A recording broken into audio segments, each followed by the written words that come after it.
अस्सलाम वालेकुम। मैं अक्सर जब कचनार पार्क में या किसी और पार्क में योगा के लिए मॉर्निंग वॉक, इवनिंग वॉक या स्ट्रॉलिंग के लिए जाता हूं तो मैं देखता हूं कि किसी न किसी कॉर्नर में कोई ना कोई बंदा, हर एज ग्रुप के लोग ना खड़े हुए होते, पेशाब करते हैं। आपने भी यकीनन देखे होंगे। तो जब पेशाब की बात है तो एक इंग्लिश में कोटेशन है, कहते हैं कि between urine and filth we are born, पेशाब और गंदगी के दरमियान हम पैदा हुए हैं।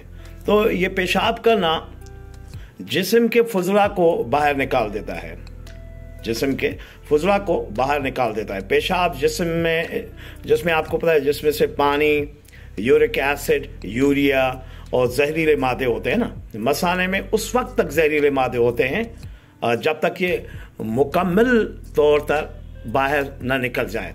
तो उस वक्त एक शख्स उसे जिस्म से निकाल देता है तो आप पुरसुकून महसूस करते हैं। ज़्यादातर लोग दिन में 6 या 7 बार पेशाब करते हैं। अच्छा, बार बार पेशाब आने की वजूहत आपको पता है। अक्सर पेशाब आने से कई अवामिल जो है ना मुंसलिक होते हैं, जैसे इन्फेक्शन, बीमारी, चोट या मसाने की जलन। ऐसी हालात जो पेशाब की पैदावार में इजाफा करती हैं, जैसे पट्ठों या आसाब या दीगर बाफ्तों में तब्दीलियाँ जो मसाने के काम को मुतासर कर सकती हैं। तो बंदे को बार बार पेशाब यानी फ्रीक्वेंट यूरिनेशन। तो अब इस सूरत हाल में कल एक योगी ने ये सवाल भी किया था कि इसके लिए कौन सी योगा करनी चाहिए और कौन सी ग़िज़ाएँ होनी चाहिए। अगर आपके पास OAB है तो ये ज़रूरी है कि ऐसी खानों से परहेज़ करें जो आपके मसानों में जलन पैदा कर सकते हैं। ठीक है ना, आप ऐसे खानों से परहेज़ करें जो आपके मसाने में जलन पैदा कर सकते। ऐसी ग़िज़ाओं का इंतखाब करें जो विटामिन से भरपूर हैं, जैसे गैर तेज़ाबियत वाले फल और सब्जियां। मसाने की सेहत के लिए फलों में शामिल हैं जैसे केले, फाइबर से भरपूर ग़िज़ा, और जैसे दालें, फलियां, रसबेरी, आर्टिचोक, जौ, बादाम वगैरह। ये these foods start frequent urination, तो आपको ये भरपूर अंदाज में खानी चाहिए। अच्छा, अब हम बात करते हैं जो मैंने कहा ना कि आपने भी यकीनन देखा होगा कि बहुत सारे लोग खड़े हुए while standing they urinate। ये इसके बहुत से जो है ना खतरात हैं। It's not good for human health, physically, spiritually and medically। कैसे, हम आपको ज़रूर बताते हैं।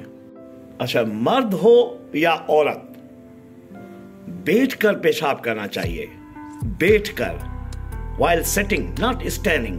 अगर आप हिफ्ज़ान सेहत के बारे में ज़्यादा फिक्रमंद हैं ना, if you are hygiene conscious, health conscious, तो आप खुद भी बैठ के पेशाब करें और अपने साथियों को भी या अहबाब जो भी आपके इर्द गिर्द स्टैंडिंग, खड़े होकर पेशाब करते नजर आए, उसको रोकें, टोकें।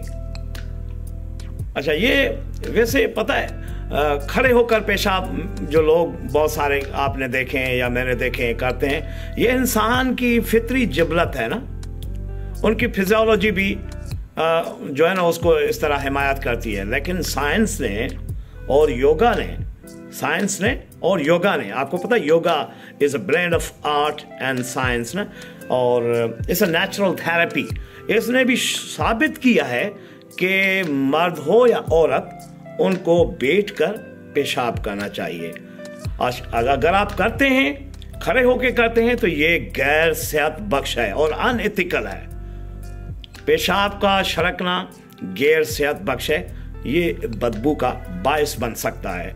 आजकल तो होटल्स में भी आपने देखे होंगे जहाँ वाशरूम्स, टॉयलेट होते हैं, लोग वहाँ कभी कभी मुझे भी जब इत्फाक होता है जाने का, मैं देखता हूँ लोग वहीं पे खड़े होकर करते हैं। इससे बीमारियाँ फैलती हैं और आपकी जो ह्यूमन स्ट्रक्चर है, जो आपकी बॉडी स्ट्रक्चर है, वो भी इससे डैमेज होती है। घुटनों, जॉइंट पेन वगैरह, इनकी तकलीफ, ये बीमारियाँ फैलने का समझो कि एक मौसर जरिया है। ना सिर्फ बदबू बल्कि बीमारियों को भी फैलने से भी आप बैठकर पेशाब करने से रोक सकते हैं।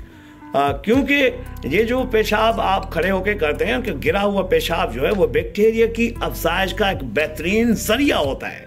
और सबसे बड़ी बात मैं आपको बताऊं, ये आपकी जिनसी जिंदगी को भी मुतासर कर सकता है। It hampers your sex life. ये जिनसी जिंदगी को मुतासर कर सकता है। बैठकर पेशाब करना, उसे आपका मसाना मुकम्मल तौर पर खाली हो जाता है। इसका मतलब है कि पेशाब की नाली के इन्फेक्शन के कम इम्कानात और बेहतर जीनियाती सेहत, बिलाखिर ये एक बेहतर जिनसी जिंदगी में हिस्सा डालता है।